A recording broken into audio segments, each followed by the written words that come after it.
súper atraco, porque fue un súper intento de atraco, ¿no? Había 300 rehenes, más de 300 rehenes. Daba miedo y podía pasar cualquier cosa. Y había un riesgo alto de que hubiera heridos, incluso fallecidos. Puestos a morir, pues matamos a todos. Y bueno, di 3 tiros al aire, en el pecho, y ya se empezó. Esto es un atraco, nena, ya no ocurrirá jamás. Si este sale me retiro, por favor no dudes más. Un sábado por la mañana, en el centro de Barcelona, un grupo de 11 encapuchados fuertemente armados toman a más de 300 personas como rehenes. Sobre las 9:18 minutos del día 23, la sala del 091 dependiente de la Brigada Regional de Seguridad Ciudadana se recibe una comunicación anónima indicando que en la oficina principal del Banco Central, en el número 23 de Plaza Cataluña, se estaba en aquellos momentos atracando. Se acercan coches Z y K y son repelidos con un disparo por parte de los asaltantes. Pues estaba en el segundo piso y bueno, me acuerdo que era la hora de ir a desayunar. Empezamos a oír unos ruidos que parecían petardos y cosas, pero además eran unos pasillos estrechos y claro, retumbaban. Claro, luego ya nos dimos cuenta de que aquello eran tiros, de que aquello no era normal. Y doy la orden de entrada. Entonces cerremos la puerta principal y bueno, di 3 tiros al aire, en el techo. Yo los vi venir por un pasillo disparando al techo y preguntando dónde estaba el director. Sería para asustar. Pero, ¿dónde está el director? Que tenemos que matarlo para que vean que esto, matar al director en cuando lo encontréis. Y ya se empezó el fuego, que se empezó a escuchar todo el tiroteo y a bajar la gente hacia el patio de operaciones. El director estaba reunido como todas las mañanas, entonces cuando empezaron a oír eso, se escondieron en un cuartito pequeño. Allí había unas 7 personas. Y bueno, esos quedaron allí escondidos. Nos localizaron a nosotros, los que estábamos en las secciones. Entonces nos bajaron abajo por una escalera interior, nos bajaron a todos a la primera planta. Y entonces ahí nos reunieron a todos. Veía perfectamente cómo se producía el cordón de seguridad, el nerviosismo de la policía, que era extraordinario, un nerviosismo que hacía perfectamente vulnerable a la policía, ¿no? Es decir, nos acercaban a nosotros, nos sacaban de allí, nos movían del lugar donde nos encontrábamos sin separar el dedo del gatillo, ¿no? Me llevan en una tanqueta a una zona aledaña al Banco Central, pruebo en 2 o 3 portales y en uno de ellos, en el tercero, me deja pasar una señora y me indica cuáles son las terrazas que conducen a la que está situada justamente enfrente del Banco Central. Se recibe por parte del Ministerio del Interior un aviso de que había un incidente con rehenes en Barcelona. A partir de ahí se recibe información directamente y se alerta al equipo que estaba de reserva. Desde Guadalajara nos desplazamos a Barajas. En Barajas subimos al avión que iba a salir y despegamos con 2 equipos hacia Barcelona. Creo recordar que era un equipo, estaríamos alrededor de los 40 o 50 personas. Es el atraco más importante que se había registrado en España hasta ese momento. A las 9:30 aparece un comunicado en una cabina telefónica cercana. Los asaltantes desconciertan completamente a los agentes. Sus peticiones son las siguientes: la libertad de 4 militares héroes del 23 de febrero y de nuestro valiente teniente coronel Tejero. Que en el plazo de 72 horas tengan dispuesto un avión en el aeropuerto de Barajas para trasladar a los 4 defensores de la causa con destino a Argentina y otro avión más en el aeropuerto del Prat con el mismo destino para garantizar nuestra huida. El comunicado añade que si no cumplen sus demandas, nos veremos en la obligación de ejecutar a 10 personas y a cada hora restante 5 personas más. Si intentan penetrar en el edificio donde nos encontramos, nos veremos en la obligación de volarlo con todos los rehenes que se encuentren en nuestro poder. Y acaba con un contundente ¡Viva España! Se generó, se provocó, se montó una un gabinete de crisis con lo más potente del gobierno de aquella época. Se activaron todos los servicios de inteligencia al servicio del Estado que funcionaban en aquella época. Se activó por primera vez el GEO de la policía, es decir, los grupos de asalto especiales que reconocemos tanto y que han hecho tantas y brillantes operaciones. Entonces, lo primero que nosotros hicimos, como se hace siempre, es intentar ir obteniendo información. Es decir, cuáles eran los secuestradores, quiénes eran, cómo se podía identificar. Y eso se va suministrando en una corriente de información del Grupo Especial de Operaciones hacia el Centro Coordinador. Nos pusieron en la ventana como parapetos, en las ventanas grandes, ahí nos pusieron, pues en fila, uno al lado del otro. Los rehenes se ponen de un principio, no con los geos ni con nada de eso. Lo único que queríamos evitar era un asalto, porque si era una masacre. Claro, si ellos lo ven en la ventana no van a utilizar sus trucos. Y entonces sí, entonces vimos lo que pasaba en la calle. ¡Mátala a todos y tira! ¿Qué? ¡Que nos maten a todos, que se nos están llevando y nos van a matar a todos! ¿Han matado a alguien? ¡No! ¡Pero lo van a matar! ¡No sé si se han matado a alguno! ¡Pero no han matado a alguien todavía! ¡Nos han subido a todos aquí y nos matan a todos! ¿Cómo? Perdón, callao. ¿Qué? ¡Por favor! ¿Qué queréis? ¡Que no tiren! ¡Que si tiran ustedes nos matarán ellos! No, nosotros somos periodistas. Ellos veían desde enfrente la terraza nuestra y veían que asomaban unos canutos, serán los cañones de armas o algo por el estilo, y cuando yo les explico, cuando yo digo que no, que son micrófonos, entonces ellos se quedan más tranquilos. ¡No disparen! ¡No disparéis, que estaremos detrás!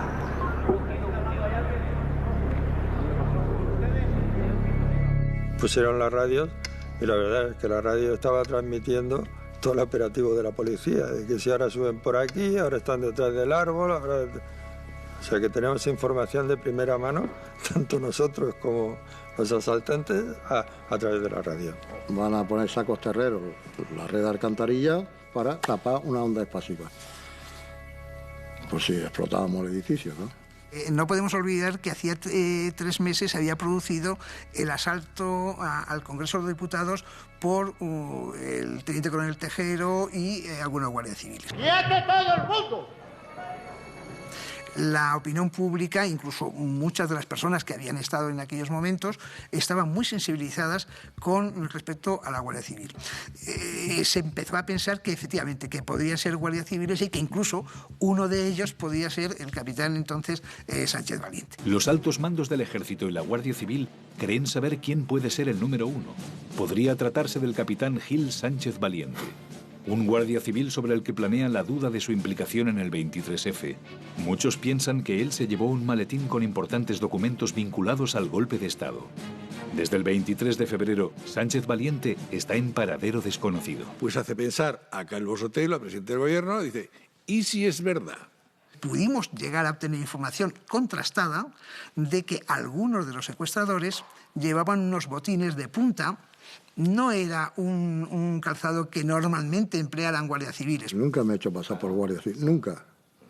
A mí me preguntaron a Aramburo Topete si pertenecía al cuerpo. Yo dije que sí, al cuerpo de mi madre. Jamás hemos dicho que somos guardias civiles nosotros.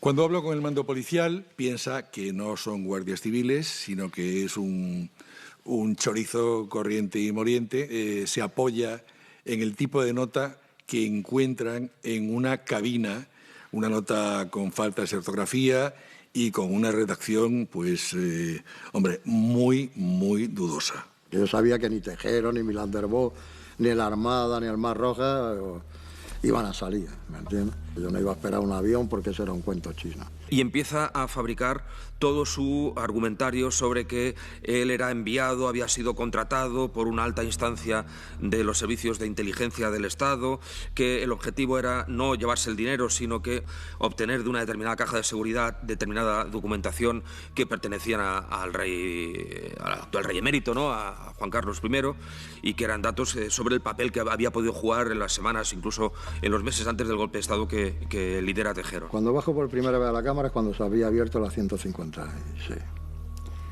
que es cuando se sacan los documentos, se meten en una cartera de pie, yo hablo siempre en un maletín, Pues nada, la primera salida de rehenes, que eran clientes, la mayoría, todos prácticamente, pues salieron 3 ellos.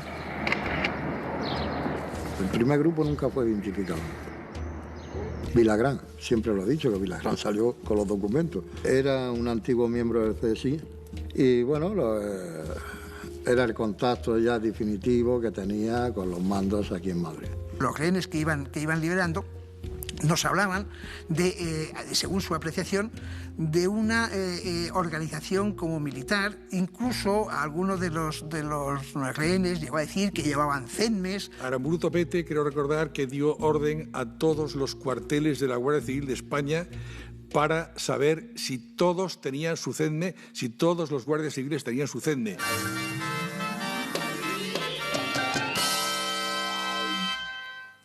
Buenas tardes. El asalto al Banco Central de Barcelona continúa siendo el suceso que mantiene en tensión al país.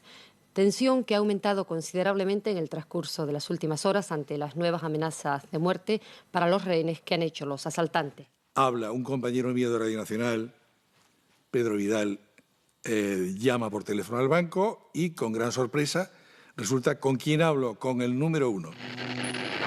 ¿Quién hablamos, por favor? Con el número 1. ¿Qué piensan hacer en las próximas horas? En la próxima hora pensamos hacer lo siguiente. Primero, si no alcanza nuestras peticiones, no sabrá nadie de este establecimiento. Sí, número 1. Usted ha dicho que si no aceptan las condiciones que han planteado, nadie va a salir de ahí, del Banco Central. No, señor, de aquí nadie tiene posibilidad de salir si nosotros no nos da la gana. ¿Qué podría ocurrir si no se aceptan las condiciones? Podría ocurrir la mayor catástrofe que haya podido ocurrir nunca en España. ¿Como por ejemplo? La voladura de un edificio de 7 plantas. Nuestra misión no era hacer daño a la gente. Había un que era el herido, que tenía que haber para que ellos se retirasen de la pared del banco, para que no pudiesen escuchar lo que nosotros estábamos haciendo. Pido una ambulancia porque hay una persona que le da principio de infarto, no sé. Y aprovecho, pido otra. Y claro, yo estoy en la puerta principal adentro y le digo, bueno, está tocado. Tú junta las piernas, no te muevas, que te vamos a pegar un tiro. Entonces el otro dice, ¿pero por qué a mí? Dice, macho, porque te ha tocado. Porque tú eres un tío joven, y eres un tío que está fuerte y tú vas a aguantar bien. O sea, no te muevas que te vamos a pegar un tiro. Y ese fue mi error, ¿no? Avisarle. Después de avisarle me di cuenta del error que había cometido, ¿no? Porque ya el tío ya estaba pendiente de mi gesto. Y dice, un poco despistado, pum, me di. Y levantó la pierna para parar el tiro. Y le dio en la rodilla y le jodí toda la rodilla.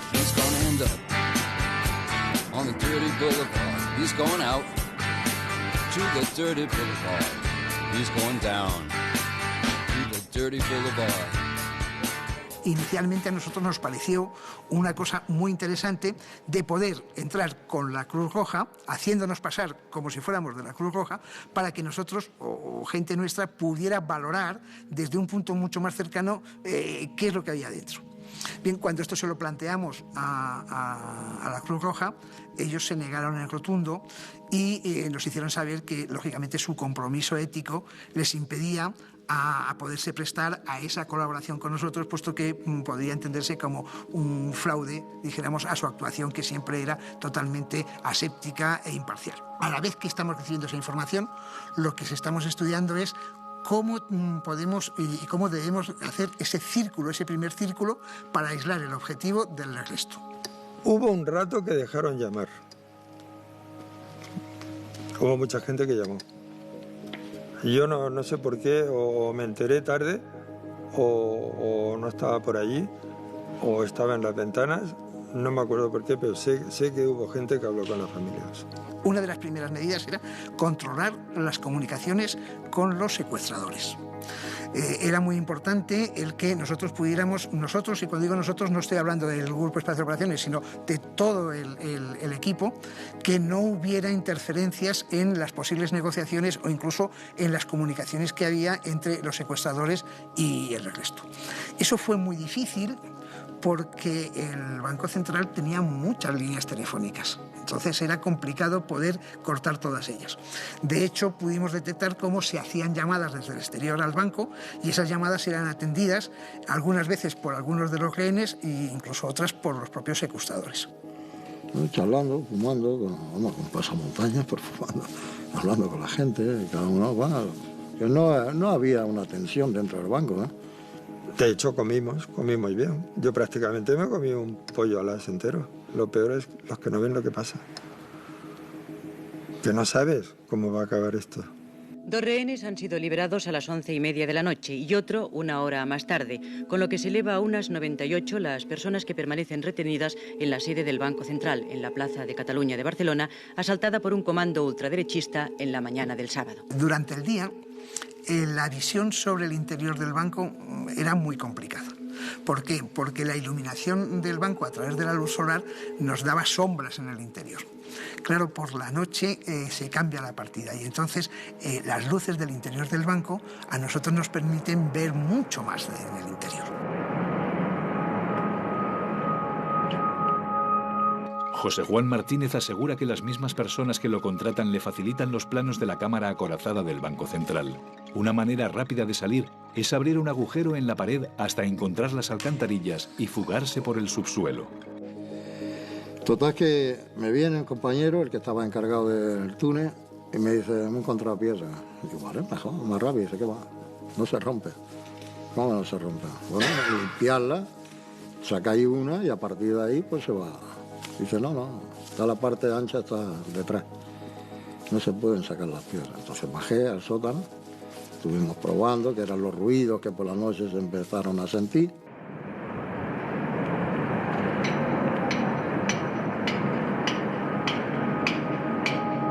Ellos no llevaban nada para perforar ni nada.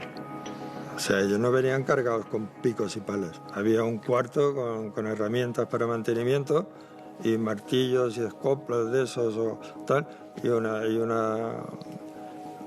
una perforadora de esas, pero nada pequeñita, o sea, una de mantenimiento para colgar cuadros.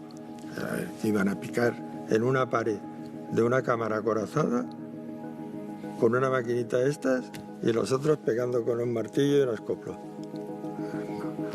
No, eso tampoco tiene lógica. Eran con máquinas, no eran con golpes, no era con un martillo y un cincel, sino eran con máquinas porque se oía un ruido como de máquina eléctrica. Con lo cual nosotros empezamos ya a confirmar que lo que se pretendía por los secuestradores era salir por el subsuelo. Posiblemente ya a las 4 o 5 horas cesaron ya los ruidos y ya no se volvieron a producir a lo largo del incidente. Su plan de fuga no era otro que entrar en el banco, generar un desconcierto a través de mentir a la opinión pública diciendo que eran guardias civiles que estaban reclamando la libertad de los compañeros guardias que habían entrado en los calabozos, que habían sido detenidos como consecuencia del 23 de febrero. Salir por las cloacas, llevarse un montón de dinero en un gran bolsón, largarse y vivir como un rey. Punto. Ni política, ni ultraderecha, ni golpe de Estado, ni papeles del SECED, del antiguo servicio secreto, ni nada de nada. En estos momentos acaban de entregarnos una nota que dice lo siguiente. Fuentes dignas de crédito han informado a las 0:30 horas a Europa Press que los asaltantes a la sede del Banco Central de Barcelona se encuentran, al parecer, organizados en 3 comandos. El contrato era hasta 72 horas. Yo ya lo iba a mantener 24, que ya era mucho. 24 horas... encerrado en un edificio con tanta gente en mucho tiempo. Psicológicamente es muy fuerte. Ya ellos se habían quitado el pasamontañas, ya la pistola en el bolsillo, sentados allí. Si para ellos nosotros no éramos los peligrosos eran los que estaban en la calle. Nosotros, bueno, eran empleados, los tratábamos como gente empleada, gente normal, trabajadora, como nuestros hermanos, nuestros padres. Y me acuerdo que llamaron a ese chico que se llamaba Cuevas, que luego resulta que fue el que mataron. Y una de las cosas que me dijo es que ellos estaban allí cobrando un sueldo y haciendo un trabajo como el que yo hacía. Claro, eso le dije que no, que yo hacía un trabajo, pero no secuestraba a nadie. Y dice, mira, ¿ves cómo lo que te digo es verdad? Que aquí vamos a estar hasta el domingo. Dice, ahora nos van a dar unas pastillitas para no dormir. Y efectivamente pasó uno dándoles pastillitas, serían anfetaminas o simpatinas, o en aquel tiempo lo que había.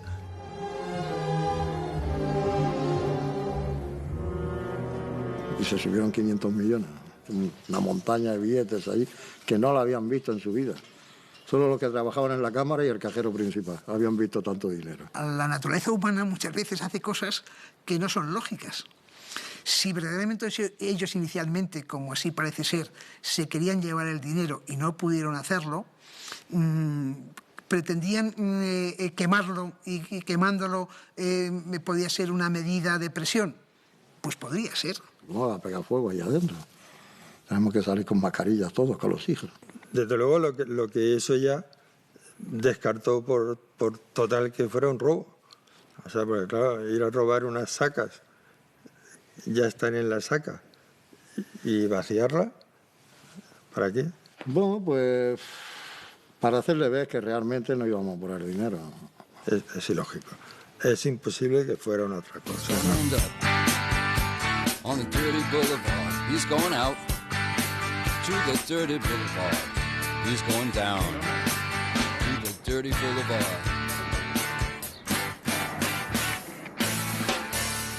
This room costs $2,000 a month.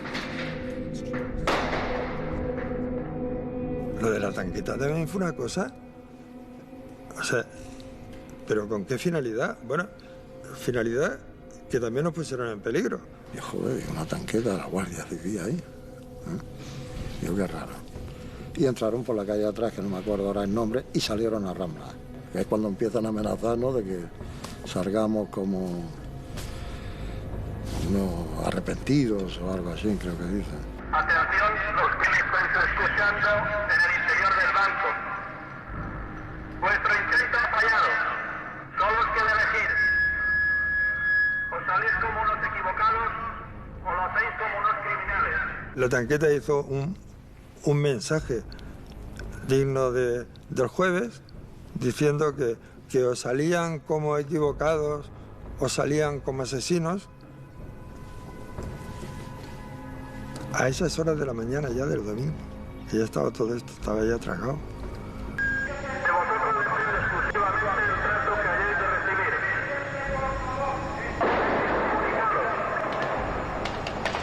Os llamamos cada media hora por si necesitáis algo.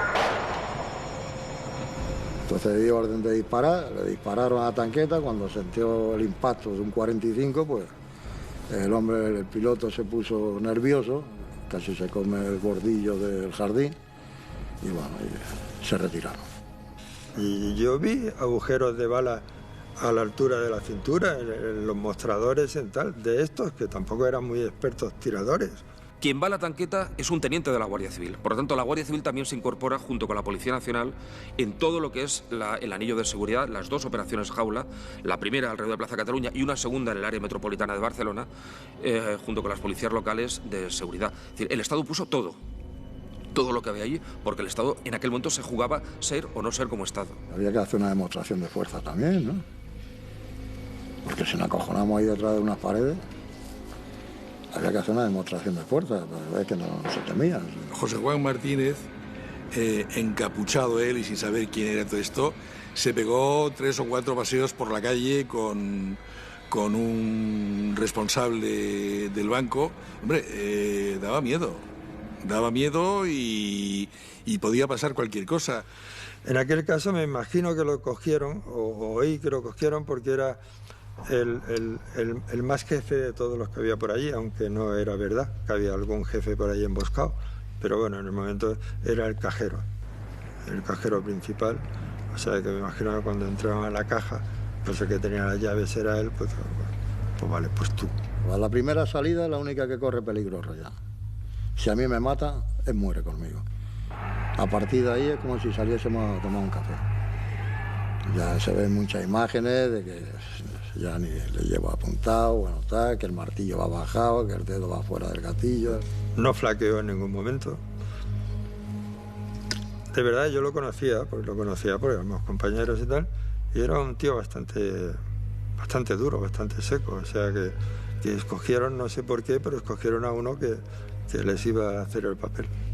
A partir ya de la mañana del domingo, claro, el tiempo va haciendo que las cosas vuelvan a su lugar. Ya se ha descartado el que pudiera ser guardias civiles. se ha visto esos ruidos de querer salir al exterior, se sabe que han sacado dinero y lo han puesto en el patio. Todo ya nos empieza a apuntar de que eso, todo ese tinte o matiz político que había, pues va decayendo y nos estamos encontrando a que lo que tenemos es un atraco. Yo creo que el oficio me viene de crío, ¿no? Que me daba por hacer aventuras, marcharme de casa. La primera vez me fui con 7 años y estuve 3 días perdido, ¿no? Ya cuando entré en la OGE, pues ya empecé a hacer actividades un poco paramilitares, que diríamos hoy en día. El primer robo con armas fue con una recortada en el año 69, en Armería, una caja de ahorro. Y ahí, a partir, una vez que se empuña el arma, ya se le coge gusto ya al hierro y ya no hay quien lo suelte. Un hombre que, cuando digo que es víctima de sí mismo, es víctima de las circunstancias que rodearon su propia vida, su propia evolución como persona. Es decir, es un hombre que ha vivido en orfanatos, que tuvo un desarraigo familiar total y absoluto, que el primer contacto que tiene con la Guardia Civil es muy jovencito y fue una brutal paliza al que fue sometido por parte de una pareja de la Guardia Civil por un quítame ya esas pajas, es decir, por una cuestión nimia. On the dirty boulevard, he's going out. To the dirty boulevard, he's going down. Él tenía un núcleo duro en base a aquellas relaciones que él ha mantenido, que mantenía, con gente de su propio nivel, de su propio modus vivendi, de su propia escala personal, de su propio código de honor que se empieza a fabricar en aquel momento. Código de honor de un perfil concreto de criminalidad, que es una criminalidad autóctona, que empecé a coquetear con las drogas, pero que no se ha zambullido todavía en las drogas. Está más en el coñac barato que no en la heroína, para entendernos. Lo que da muestra un poco del perfil del personaje es que semanas y días antes, mientras él fabricaba la idea, mientras él visitaba las cloacas de Barcelona, mientras él intentaba saber por qué lugares de la ciudad podía conectarse con el subsuelo del Banco Central, por la noche, cuando iba de vinos por la parte vieja de Barcelona, o de mujeres de alterne por la parte vieja de Barcelona, así lo reconocía él, iba reclutando por la calle a amigos, a conocidos, gente que de aquel micromundo él había conocido o en aquel micromundo concreto, o en las comisarías, o en la cárcel. De tal forma que cuando se veían, bueno, después de años, hombre, ¿qué haces? Y tal, oye, ¿y qué haces pasado mañana? Ah, pues nada, oye, pues vente conmigo y tal, no, mira, joder, es que estoy jodido de dinero y tal, no te preocupes, yo te lo arreglo. Vente conmigo que vamos a dar un palo juntos. Hostia, estupendo, Rubio, eres un tío cojonudo, ¿no? Solamente he tenido miedo de estar en casa solo. Y claro, si salía, pues tenía que comer y tenía que viajar y me tenía que sacar dinero donde normalmente, pues, hacía robos. Y bueno, vas cogiendo afición a eso. El Rubio había diseñado un plan que consistía en entrar en el banco, primero uno, luego otro, hasta 9, creo que eran 7 o 9, no recuerdo, que se colocaban en puntos concretos del banco que el Rubio había estudiado, él personalmente, y a determinada señal de él, que era el número 1, todos tenían un número, cada uno sabía lo que tenía que hacer. Uno iba a ir a las ventanillas, otro iba a cubrir los lavabos, otro iba a ir a las oficinas donde estaba el director y el subdirector. ¿Pero qué sucedió? Que cuando el Rubio ve que el número 1, el 2 está en su puesto, el 3, el 4, el 5, cuando llega el número 7, se encuentra a un hombre hundido, empapado en sudor blanco como el papel, al que le temblaba la mano, le temblaba el pulso de una forma horrorosa. Naturalmente el Rubio, que ve aquello como ese tal, hace una señal, da la orden de cortar, salgamos zumbando de aquí y se van. Me dicen que la ensalada de hostias que el Rubio le pega a ese atracador, no, vamos, ríete tú de las palizas en las comisarías, ríete tú de las palizas que recibió el Rubio.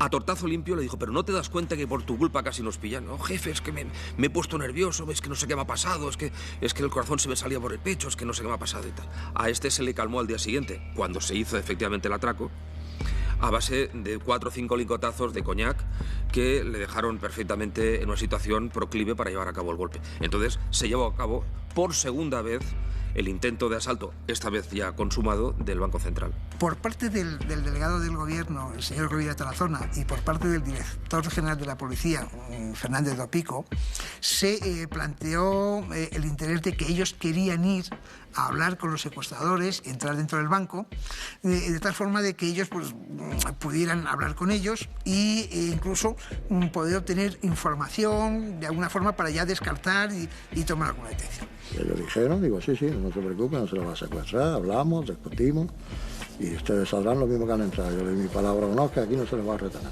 Y entonces vinieron, que es cuando lo escachea, Rullán, que lo escachea allí en el medio de la ronda, bueno, en medio de la ronda, del lateral. Se les desaconsejó totalmente el que hicieran eso porque es un criterio lógico. Si en aquel momento había 200 rehenes, que eran personas anónimas, el incrementar con 2 rehenes más, que además tenían responsabilidades políticas y que eran el delegado del gobierno y el de toda la policía, no nos iba a beneficiar en nada, y la información que ellos pudieran tratar con los rehenes prácticamente no iba a mejorar la situación. Se nos entregásemos de que la cosa iba a ir bien, a nivel justicia, que tal, que no habíamos hecho nada aún. Y bueno, nosotros no habíamos hecho nada. Después de casi 28 horas allí, o 29 ya que llevábamos, pues era mucho decir. Si le había dado mi palabra o no, ¿por qué lo voy a retener? ¿Y eso qué hacía? Pues que reforzaba más el ámbito de que éramos militares. Porque claro, la palabra o no de un militar es algo sagrado. Afortunadamente se personaron, estuvieron allí, estuvieron con el secuestrador que dirigía la operación, estuvieron con el cajero Rullán y volvieron sanos y salvos sin hacer nada. También hubo un momento delicado y también me parece que fue por culpa de la radio, que en la radio oímos que la policía estaba intentando entrar por el terrado. Nos pusieron en 2 sillas, una aquí y otra aquí al lado, de cara a la escalera, y detrás uno de ellos con la pistola en medio de las cabezas, por si bajaban. Claro, ahí yo pasé un miedo atroz. Pues digo, no, aunque no bajen, aunque este se ponga nervioso y pegue un tiro, de momento me deja sordo. Subimos a la azotea después de las negociaciones y bueno, yo le digo precisamente a uno de mis cuñados que están en la azotea, no paséis al terrado de la Garriga Noguer, están ahí los geos. Se vio y se pudo comprender que la única forma de poder acceder al banco era por la parte superior, porque las puertas de acceso estaban cerradas por el subsuelo, no se podía acceder, y el sitio posiblemente más favorable sería el entrar por las azoteas. Vosotros manteneros aquí, unos redes cada uno, mantenéis aquí. Cualquier cosa os bajéis para abajo, nada de disparo. Y se le escapó un tiro a un compañero.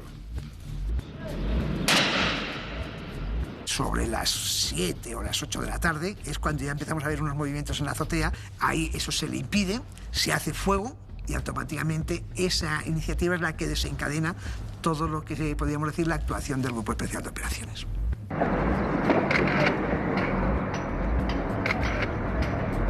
¡Atrás todo el mundo, por favor! ¡Por favor, atrás todo el mundo!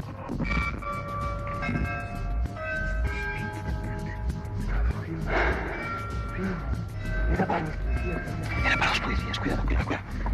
Sí. De repente, en nuestra terraza llegan como media docena de geos y asaltan nuestra terraza. A mí, uno de ellos me tira al suelo, me pone una bota a su pie encima de mi cabeza. Y claro, entonces allí sí que nos asustamos mucho. Digo, oye, ¿pero qué hacéis? Que nosotros somos periodistas, mirad ahí tenéis, mira este micrófono.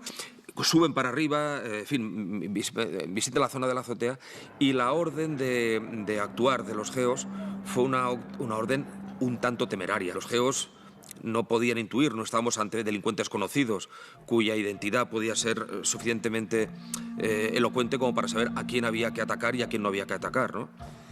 Y ahí se lió ya todo.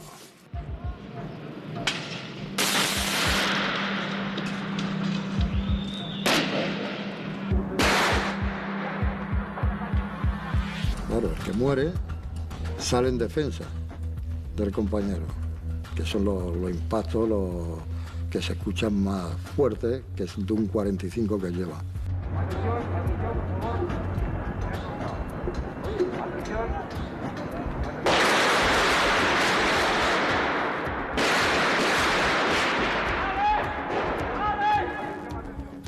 Fue un bombazo. Y ahí fue. Claro, el francotirador se lo tuvo que meter el fusil y volar en la cabeza, hasta a 15 metros lo mató.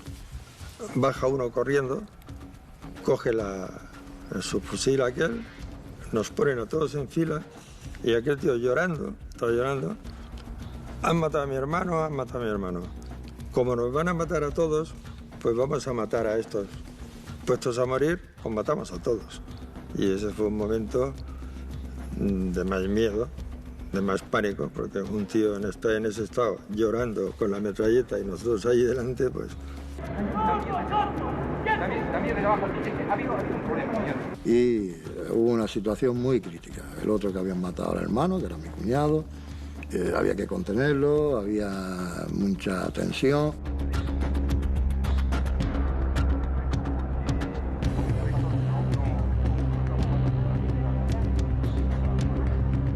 Porque el presidente del gobierno había dado la orden de asaltar el banco. Carbo Sotelo dio la orden de asaltar el banco, aún con más de 200 rehenes en nuestro poder.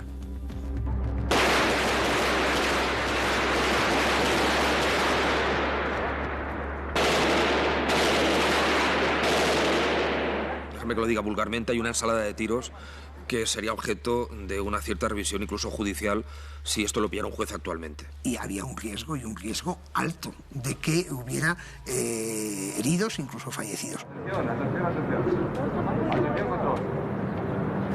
Pero en un momento determinado esos riesgos los tienes que afrontar porque no hay otra solución. Quizá el desenlace de la operación es el que luego te da la razón o te quita la razón si las medidas y el planteamiento que has hecho de esa intervención era la más adecuada o no era la más adecuada. De hecho, cuando ellos entraron, que fue después de matar a aquel, cuando ellos llegaron abajo, ahí ya no quedaba nadie. O sea que a mí no me liberó la policía, me liberé yo solo. Y los geos entraron al Banco Central, recorrieron el Banco Central después de salir nosotros, de dar la orden de salida. Que es cuando entran por los despachos, ametrallándolos, disparando, claro, tenían que gastar munición. Aquí están reunidos estos rehenes agrupados intentando salir por una de las puertas del Banco Central, cosa que consiguen en estos momentos. Las imágenes son suficientemente expresivas por sí mismas.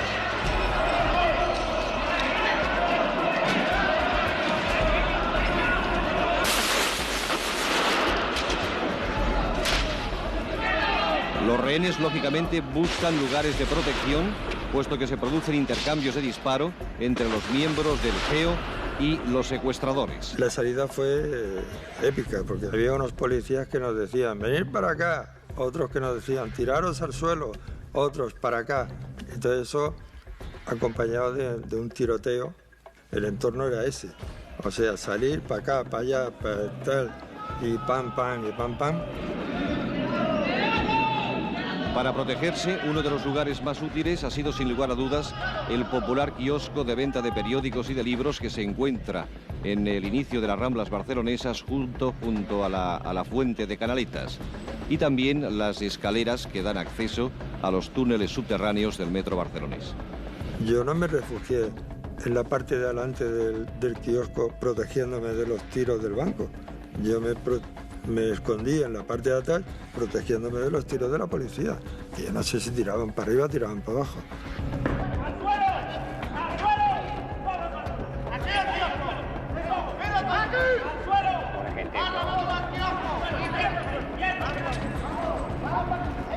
No sé si fue el rubio, está vivo, lo podría decir él, que salió a mi lado, así, a la pierna esta, y me dijo, si somos de la ETA no quedáis ni uno.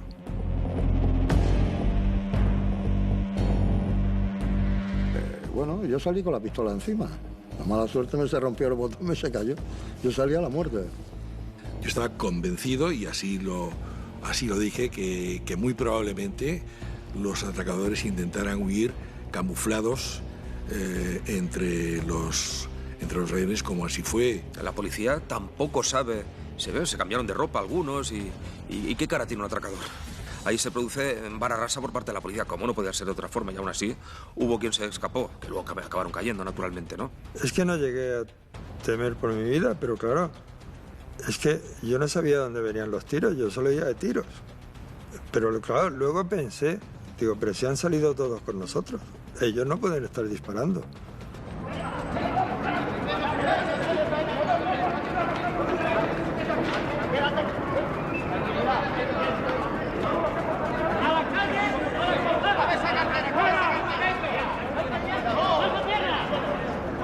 Según la versión del general de la Guardia Civil en aquel momento, ahí es cuando demostramos la cobardía que teníamos y la falta de dignidad. de tirarnos por el suelo y hacer ese espectáculo denigrante.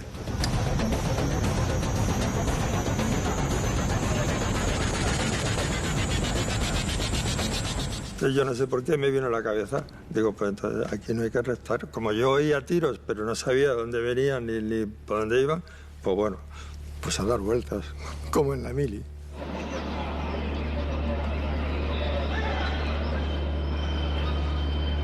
Estos son, sin lugar a dudas, para estos hombres los últimos minutos de un intenso sufrimiento que se inició a primeras horas de la mañana de ayer, cuando se inició el secuestro. Y entonces este chico era muy joven, podría tener, no sé, no creo que llegara ni a 20 años. Y iba llorando. Iba llorando porque decía que tal como estaban las cosas, que temía por su vida. Digo, bueno, pues tú ahora, como has salido con nosotros, de momento no te van a matar aquí. O sea, te verás que llevo el bolsillo lleno de balas. Digo, joder. Digo, pues déjalas aquí y salse las balas. Dice, bueno, pero si las dejamos aquí, pues en cuanto salgamos y vean que aquí a alguien había con balas, pues nos pueden hacer algo, ¿no? Digo, bueno, pues venga, déjamelas. Y me las metí yo en el bolsillo. Lo primero que hice, el policía que lo podrá corroborar, o si ve esto, se acordará, cuando me cogió, lo primero que le dije, oye, que llevo el bolsillo lleno de balas. ¿Cómo? ¿Y por qué? Digo, porque las he cogido de recuerdo. Mientras los geos protegen esta entrada de los rehenes en los túneles del metro. Yo me acuerdo que a este chico, cuando estábamos abajo, que esto también me sentó muy mal, quizás ahí tenía yo un poco de síndrome de Estocolmo, le pusieron una caja de cartón en la cabeza, le pegaron una patada, lo tiraron al suelo, pusieron el pie encima y ahí lo tuvieron. Quizás son los métodos, pero a mí en aquel momento no me gustó nada. Se les retuvo a todos y en ese interior fue cuando los propios rehenes nos iban señalando quiénes eran los atracadores. La policía sube a todos los liberados en autobuses y los conduce hacia la comisaría de Villa Laietana. Entre ellos están los asaltantes. Los agentes los reconocen enseguida. Y estando apoyados contra el furgón de transmisiones, llegaron del grupo político que había, ¿no? Del grupo anarquista, y me reconoció. Y dice, hostia, José Juan, la que has liado. La que tienes liada. Estaba apoyada contra el furgón de transmisiones y los cabrones ya me acompañaron hasta el mando de operaciones. Y nada más salí del ascensor, estaba todo reunido. Y lo primero que les dice, pues si esto es anarquista. Pues todos echaron mano a la cabeza, pum. Ahí tienen ustedes, en principio, las nueve fotografías de los comandos que están vivos y posteriormente la de José Cuevas Jiménez, que resultó muerto en el asalto. Yo estuve 10 días aislado de compañeros y de todo el mundo y 10 días de interrogatorio, día y noche. Como no podían dar palos, se curraban el cansancio físico, el sueño. Por la noche hablábamos de fútbol y por el día hablábamos de los hechos. En el juicio ni me llamaron, ni conozco a nadie que los llamaran para el juicio. No conozco a nadie que los llamaran. Sobre la organización y financiación del asalto, las autoridades policiales dijeron anoche en rueda de prensa en Barcelona que se trataba de anarquistas y delincuentes comunes. Pero nosotros tenemos las palabras que dijo a Radio Nacional el secretario de Estado para la Información, don Ignacio Aguirre, que tiene otra opinión. Los interrogatorios están en curso, hay 10 detenidos y un muerto, como se sabe, y los interrogatorios están en curso, pero hay conexiones evidentes con la extrema derecha y hay incluso declaraciones de 2 detenidos que han declarado que recibieron una oferta de 5 millones de pesetas en Perpiñán por un elemento de extrema derecha para llevar a cabo esta operación. Aquellos agentes de los grupos Omega antiatracos del Cuerpo Nacional de Policía en Barcelona no se lo creyeron. No se lo creyeron. Toda esta película política a estos policías no les coló.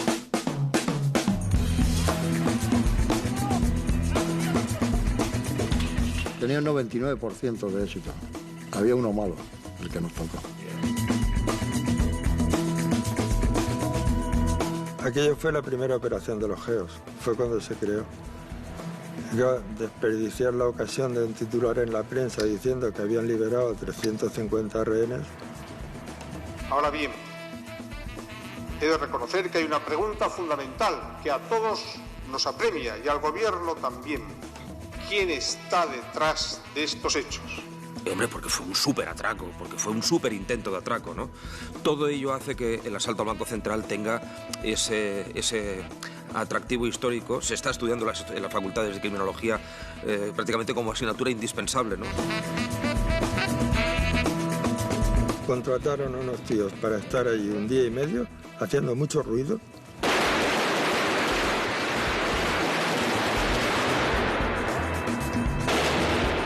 Para mí de extrema derecha. Yo soy el primero que está deseando un esclarecimiento de los hechos. Pero esclarecer no es enlodar, no es ensuciar, no es manchar a priori. A mí no me duelen prendas. Lo que no se puede estar manteniendo en la opinión constantemente es la posibilidad de que nosotros, y yo al menos, estoy implicado en cualquier movimiento de carácter terrorista, porque rechazo el terrorismo, por los fines y por los medios.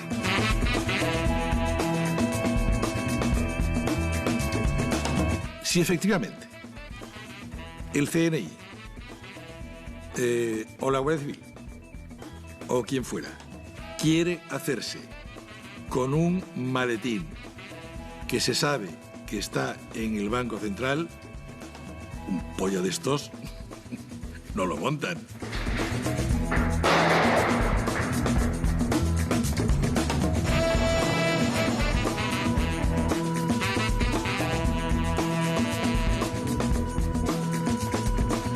No era posible que gente calificada de macarras, de chorizo y con no sé qué de connotaciones anarquistas, que era la referencia de una ficha policial, hubieran tenido en jaque a un Estado como el Estado español durante más de 30 horas en un acoso perfectamente organizado, perfectamente instrumentado. Eso no se lo cree nadie. Evidentemente el gobierno es el primero que no se lo cree.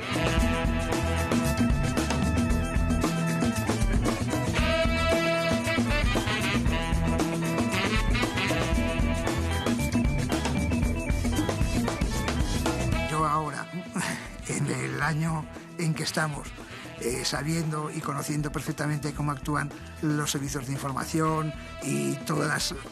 pues me parece que es un absurdo.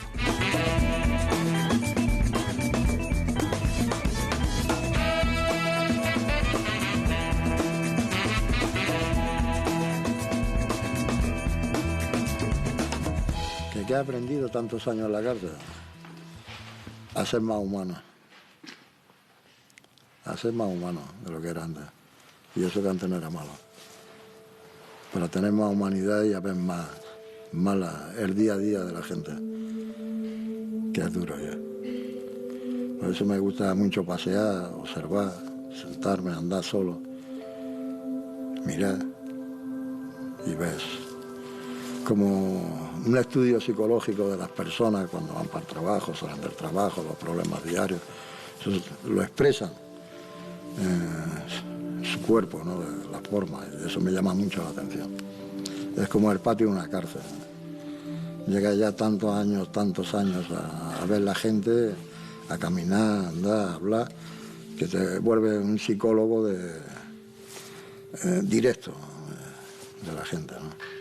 Y eso es lo que me gusta de la gente. Observar, ver, oír y callar. Y si aparece algún trabajo, aprovechar.